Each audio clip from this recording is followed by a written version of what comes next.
கிட்டத்தட்ட ஒரு 7-8 பேர் இருக்காங்க. அவங்க எல்லாரும் சேர்ந்து அந்த பொண்ணை தங்கச்சி தங்கச்சின்னு கூப்பிட்டவனுக்கு கூட அந்த பொண்ணை எங்கெங்க தொடணும், எங்கெங்க தொடக்கூடாது, இங்க தொட்டா கேர்ஃபுல்லா இருக்கணும், யார் யார் எப்படி பேசுறாங்க அப்படி இப்படின்னு சின்ன வயசுலேருந்தே அவங்களுக்கு கற்றுக் கொடுத்துருக்கணும்.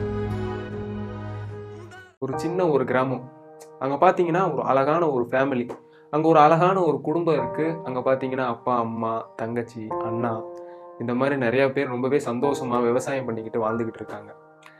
அங்கே இருக்க அந்த தங்கச்சி அந்த பொண்ணு பார்த்தீங்கன்னா அந்த பொண்ணு ரொம்பவே தவம் இருந்து ரொம்பவே பெண் குழந்தையே இல்லை அப்படின்ற மாதிரி ரொம்ப தவம் இருந்து அவங்க குடும்பத்தில் முத பிறந்த பெண் குழந்தை அந்த பொண்ணு.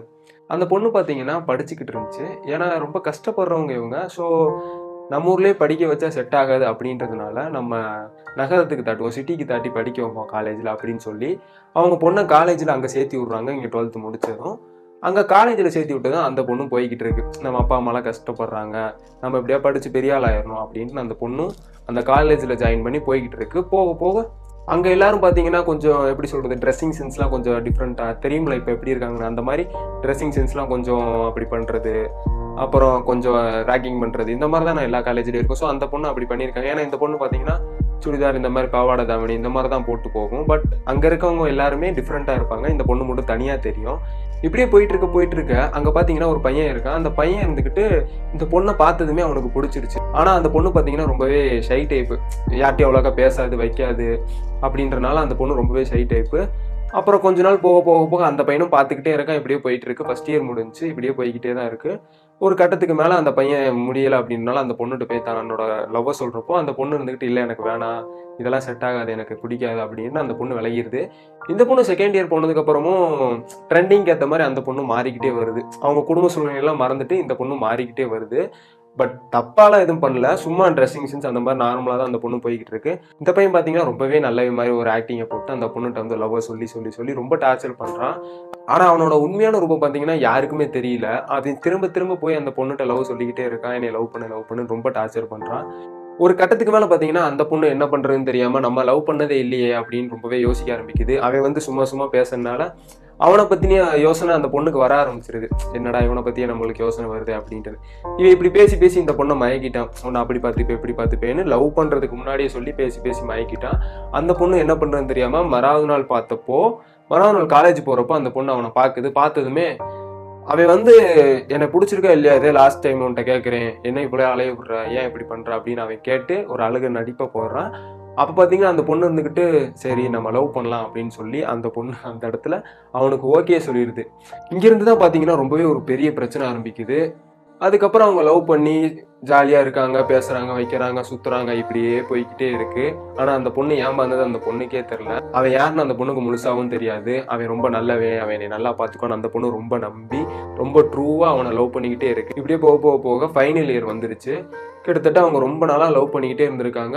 அந்த பொண்ணு பார்த்தீங்கன்னா நம்ம வீட்டில் சொல்லிடலாம், நம்ம கல்யாணம் பண்ணிக்கலாம் அப்படின்னு சொல்கிறப்போ இன்னும் கொஞ்ச நாள் வெயிட் பண்ணு, நான் ஒரு நல்ல ஜாப் வாங்கிக்கிறேன் அப்படின்னு இந்த பையன் சொல்லிக்கிட்டே இருக்கான். அந்த நிலைமையில தான் பார்த்தீங்கன்னா அந்த பொண்ணு இருந்துக்கிட்டு சரி நான் ஊருக்கு போயிட்டு வரேன், அப்புறம் என்னதுன்னு பார்ப்போம், நீ அதுக்குள்ளே ஒரு நல்ல வேலையை பாரு, நான் அதுக்குள்ளே போயிட்டு வந்துடுறேன், அடுத்த எக்ஸாமுக்கு பார்ப்போம் நம்ம அப்படின்னு அந்த பொண்ணு கிளம்பி அவங்க ஊருக்கு போயிட்டு வருது. வந்ததுக்கப்புறமும் இவங்க பார்த்தீங்கன்னா சுற்றிக்கிட்டே இருக்கப்போ ஒரு நாள் பார்த்தீங்கன்னா அந்த பையன் இருந்துக்கிட்டு நம்ம ஒரு நாள் வெளியே போகலாம் அப்படின்னு சொல்கிறான். அப்போ அந்த பொண்ணு இருந்துக்கிட்டு சரி நம்ம லவ்வர் தானே, அவன் நம்மளை பார்த்துப்பான் அப்படின்ற ஒரு தைரியத்தில் அவங்க வெளியே போகிறாங்கன்னா எங்கே போகிறாங்கன்னா அவன் பைக்கில் அந்த பொண்ணை கூப்பிட்டு போகிறான். ரொம்ப தூரமாக போகிறான், எப்படின்னா ஒரு ஃபாரஸ்ட் ஏரியா அந்த மாதிரி உள்ளே போய்கிட்டே இருக்காங்க. அப்படியே போய்கிட்டே இருப்பா அவன் தனியாக தான் போகிறான் அப்படின்னு நினச்சிக்கிச்சு. அவன் அவங்க ஒரு பெரிய இடத்துக்கு கூப்பிட்டு போகிறான். அங்கே போனீங்கன்னா சுற்றி காடு, அங்கே ஒரு 2-3 ரூம்ஸ் இருக்கிற மாதிரி, ஒரு காட்டேஜ் அந்த மாதிரி இருக்க மாதிரி. அங்கே போனதுக்கப்புறம் தான் அவனோட உண்மையான ரூபமே தெரியுது. அங்கே பார்த்தீங்கன்னா அவன் பசங்களாம் இருக்காங்க, எல்லாருமே ரொம்பவே போதையில் ரொம்ப அடிக்டாக இருக்காங்க. அந்த பொண்ணுக்கு அது தெரியும், இதெல்லாம் நம்ம ஃப்ரெண்ட்ஸ் அப்படின்னு இவன் இன்ட்ரடியூஸ் பண்ணுறான் அந்த பொண்ணுகிட்ட. அங்கே அந்த ஒரு பொண்ணு தான் அங்கே பார்த்தீங்கன்னா ஒரு 7-8 பேர் பசங்க இருக்காங்க. இந்த பொண்ணை நினச்சி இவன் ஃப்ரெண்ட்ஸ் போல் என்ஜாய் பண்ண வந்திருக்காங்க போல் அப்படின்னு இந்த பொண்ணும் ரொம்ப அப்பாவி ரொம்பவே நம்பிடுச்சு அவனை. சரிவா நம்ம பேசுவோம் அப்படின்ட்டு கொஞ்ச நேரம் பேசிக்கிட்டு இருக்க இந்த பொண்ணுக்கு ஒரு ட்ரிங்க்ஸ் கொடுக்குறாங்க, ஜூஸ்ன்னு சொல்லி. அதில் என்னமோ கலந்தவுடனே இந்த பொண்ணு குடிச்சிருது. இந்த பொண்ணு குடிச்சவொடனே பார்த்தீங்கன்னா இந்த பொண்ணுக்கு பார்த்தீங்கன்னா ரொம்பவே ஒரு மாதிரி ஆக ஆரம்பிச்சிருச்சு, கிருன்னு.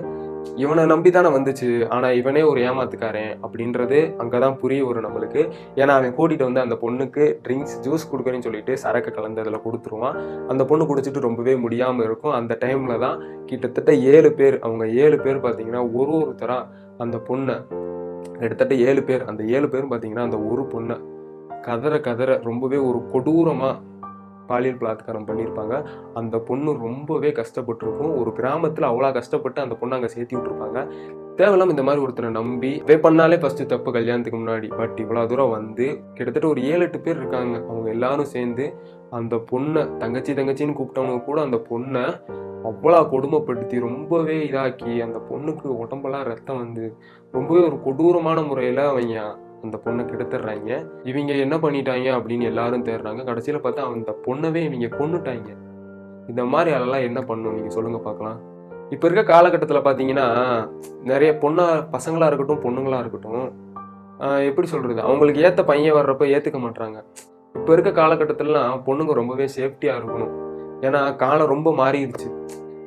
முக்கியமாக சொல்ல போகணும்னா சின்ன வயசுலேருந்தே பசங்களுக்கு பொண்ணுங்களுக்குலாம் சொல்லிக் கொடுக்க வேண்டியது எங்கெங்கே தொடணும், எங்கெங்கே தொடக்கூடாது, இங்கே தொட்டா கேர்ஃபுல்லாக இருக்கணும், யார் எப்படி பேசுகிறாங்க அப்படி இப்படின்னு சின்ன வயசுலேருந்தே அவங்களுக்கு கற்றுக் கொடுத்துருக்கணும். இனிமேல் வர்றவங்க கண்டிப்பாக இதை கற்றுக் கொடுக்கணும். ஏன்னா ஒரு பொண்ணோட வாழ்க்கைங்கிறது சும்மா இல்லை. கேர்ள்ஸ் அன்சேஃபாக ஃபீல் பண்ணுற நாடு எதுன்னு ஃபஸ்ட்டாக இருக்குன்னு பார்த்தீங்கன்னா இந்தியா தான் அதில் ஃபஸ்ட்டாக இருக்குது. ஏன்னா இங்கே பார்த்தீங்கன்னா எவ்வளோ பெண்களில் ஒரு பொண்ணை என்ன பண்ணாலுமே அதை ஒரு ட்ரெண்டிங்காக ஒரு நியூஸாக தான் போடுறாங்களே தவிர அதை வந்து பெரிய அவங்களுக்கு தண்டனையே கிடையாது. ஜெயிலில் போட்டால் அவன் பெயிலில் வந்துடுறான். இந்த மாதிரியே தான் போகுது. முக்கியமாக யார் கூட பழகினாலும் அவங்கள பார்த்து புரிஞ்சு தெரிஞ்சுக்கிட்டு பழகுங்க. அவ்வளோதான் சொல்கிறேன். இது வெறும் இமேஜின் ஸ்டோரி தான். இது வெறும் ஒரு கற்பனை கதை தான். பெண்கள் பார்த்தீங்கன்னா ரொம்ப சேஃப்டியாக இருக்கணும். அவங்கவுங்க விஷயத்தில் அவங்கவுங்க புரிஞ்சுக்கிட்டு கரெக்டாக இருங்க. யாரை நம்பி அவ்வளோ சீக்கிரம் ஏமாந்துடாதீங்க. யார் எப்படின்னு பார்த்து புரிஞ்சுக்கோங்க. எல்லா பசங்களும் அப்படின்னு சொல்ல வரல, ஒரு சில கம்யூனிட்டிங்களை சொல்கிறேன், அவ்வளோதான். இந்த வீடியோ பிடிச்சிருந்தா லைக் பண்ணுங்கள், நம்ம சேனலை சப்ஸ்கிரைப் பண்ணுங்கள். அடுத்த வீடியோவில் உங்களை பார்க்குறேன்.